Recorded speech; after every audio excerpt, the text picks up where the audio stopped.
আমরা আজ দেখাচ্ছি হজরত আব্দুল ওয়াজেদ মুন্সি আল কাদরি। উনি পাগল মুন্সি নামে পরিচিত। এটা ডাঙ্গা দুর্গাপুর, মুর্শিদপুর, গোপালগঞ্জ। ওনার চতুর্থ পুরুষ এখন চলছে। এই অঞ্চলে ওনার অনেক আধ্যাত্মিক চেতনার যে নিদর্শন তা দেখিয়ে গেছেন।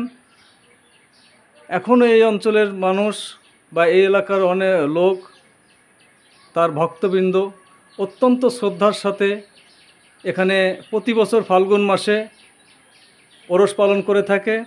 শত শত ভক্তের আগমনে মুখরিত হয় এই বাড়ি। এখানে জাতি, ধর্ম, বর্ণ নির্বিশেষে সকলেই আসেন এবং ওয়াজেদ মুন্সি সাহেব তথা পাগল মুন্সি হিসেবে পরিচিত। উনি সকলের কাছে শ্রদ্ধাভাজন এবং সকলেই ওনাকে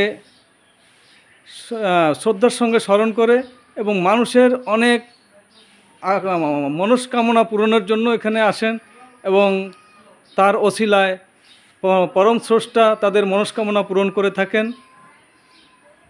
আব্দুল ওয়াজেদ মুন্সি সাহেবের পরে এসেছেন তারই বংশধর শাহ সুফি মোহাম্মদ লাল মিয়া মুন্সি। তারপরে এসেছেন শাহ সুফি মোহাম্মদ মুজিবুর রহমান রতন মুন্সি এবং এখন গদিনশীন আছেন জনাব মোহাম্মদ ফারুক মুন্সি।